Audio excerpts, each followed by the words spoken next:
नमस्कार, मी अतिशय कोण माझ्या YouTube चॅनलमध्ये मित्रांनो तुमचं स्वागत आहे।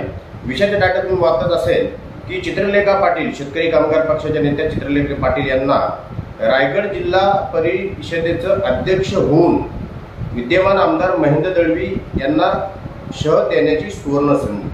मित्रांनो, मी अशा पद्धतीने टायटल का दिलेला आहे तुम्हाला सगळ्या पद्धतीने माहिती आहे की 2024 मध्ये चित्रलेखा पाटील यांचा आमदार महेंद्र दळवी यांनी पराभव केलेला आहे आणि मित्रांनो त्याच्यानंतर आता 2025 मध्ये रायगड जिल्हा परिषदेच्या निवडणुका मित्रांनो निवडणूक आयोगाकडून जाहीर होणार आहेत। त्या निवडणुका मला वाटतं ऑक्टोबर, नोव्हेंबर किंवा डिसेंबर मध्ये होतील। परंतु आपला विषयाचा टायटल मित्रांनो महत्त्वाचा आहे। त्या विषयाच्या टायटल मध्ये मी काय लिहिलेलं आहे की चित्रलेखा पाटील यांना पुन्हा एकदा आमदार महेंद्र दळवी यांना शह देण्याची सुवर्ण संधी मिळालेली आहे। एकदा त्यांनी आमदार महेंद्र दळवी यांनी चित्रलेखा पाटील यांचा पराभव केलेला आहे। सध्या ते विद्यमान आमदार आहेत। परंतु मित्रांनो कालच रायगड जिल्हा परिषदेच्या अध्यक्षपद आहे त्याचं आरक्षण जाहीर झालेलं आहे आणि मित्रांनो मी टायटलही त्यासाठी असं दिलेलं आहे की आरक्षण मित्रांनो ओपन पडलेलं आहे आणि चित्रलेखा पाटील या मित्रांनो ओपन कॅटेगरीमध्ये येतात। त्याच्यामुळे चित्रलेखा पाटील यांनी जर जिल्हा परिषद जागा लढवली तर एक जिल्हा परिषद सदस्य म्हणून नाही तर जिल्हा परिषद अध्यक्ष पदापर्यंत ते जाऊ शकतात आणि जर का त्या जिल्हा परिषद मित्रांनो अध्यक्ष झाल्या तर निश्चितच एक मतदारसंघच नाही तर संपूर्ण रायगड जिल्ह्यावर मित्रांनो त्यांची पकड बसू शकते। त्याच्यासाठी मित्रांनो पहिल्यांदा त्यांना रायगड जिल्हा परिषदेच्या रिंगणामध्ये यावे लागेल। निवडणुकीच्या त्या जवळजवळ संपूर्ण अलिबाग मतदारसंघामध्ये निवडणूक लढवलेली आहे त्यांनी आणि त्या 85,000 त्यांना मतं मिळालेली आहेत। एक जिल्हा परिषदेचा मित्रांनो 8-9 ग्रामपंचायतीचा एक वॉर्ड असतो। मला वाटते चित्रलेखा पाटील जर का रिंगणात उतरल्या तर निश्चितच त्यांना हरवण्यासाठी आमदार महेंद्र दळवी हे जोमाने प्रयत्न करतील। परंतु त्यांनी जर चांगल्या पद्धतीने काम केलं तर त्या जिंकूही शकतात मित्रांनो आणि जर त्या रायगड जिल्हा परिषदेच्या सदस्य झाल्या तर त्यांना त्या गळ्यामध्ये अध्यक्ष पदाची मान मित्रांनो करू शकते।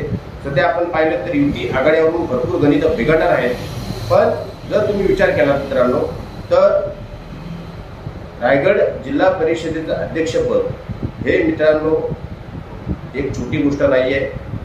रायगड झडपीला नेहमीच किंवा सर्व झडप्या असतात त्यांना मिनी मंत्रालय म्हटलं जातं आणि ज्या 2017 मध्ये निवडणुका झालेल्या होत्या त्या 17 मध्ये शेतकरी कामगार पक्षाला 23-24 जागा मिळाल्या होत्या आणि जयंत पाटील हे भले आमदारकीमध्ये कधी कधी फेल होता परंतु रायगड झडपीमध्ये त्यांचा सक्सेस रेट हा 99% वरतीच आहे। त्याच्यामुळे मित्रांनो चित्रलेखा पाटील यांनी त्यांच्या कार्यकर्त्यांसाठी ही संधी घ्यायला पाहिजे कारण की फक्त इथे जिल्हा परिषद सदस्य नाही तर तुमच्या गळ्यात जिल्हा परिषदेची अध्यक्षपदाची मानही करू शकते। नियती अशा संध्या वारंवार कोणाला देत नाही। नियतीनेच मला वाटते पहिल्या 2.5 वर्ष टर्म हे आरक्षण ओपन रायगड जिल्हा परिषदेमध्ये टाकलेलं आहे आणि निश्चितच चित्रलेखा पाटील यांनी ती संधी घ्यायला पाहिजे। नाहीतर 5 वर्ष त्यांना थांबावं लागेल पुढच्या विधानसभेच्या निवडणुकांसाठी। परंतु त्या काय करतील काय नाही करतील हे त्यांचे नेते जयंत पाटील चित्रलेखा पाटील हेच ठरवू शकतात। आपण फक्त सांगू शकतो की असं झालं तर तसं होऊ शकतं, तसं झालं तर असं होऊ शकतं। मित्रांनो तुम्हाला याच्याबद्दल काय वाटतंय मला निश्चितच तुम्ही कमेंट करून सांगा की मी जे काही बोललेलो आहे ते कितपत योग्य आहे। आमदार महेंद्र दळवी मी टायटल दिलेलं आहे की चुकीचं आहे का बरोबर ते सांगा। आमदार महेंद्र दळवी यांना शह देण्याची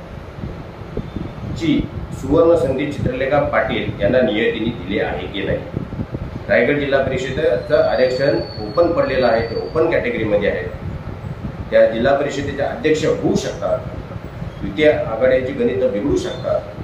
त्याच्यामुळे मित्रांनो राजकारणामध्ये आपल्याला जर का पुढे जायचं असेल तर आपण आपला पराभव जरी झाला असला तरी सुद्धा आपल्याला विजयाच्या दिशेने वाटचाल सुरू करायला लागते आणि त्याच्यातून नेहमीच नवीन वाटा शोधाव्या लागतात आणि ती एक वाट अनपेक्षित नियतीने चित्रलेखा पाटील यांना दिलेली आहे।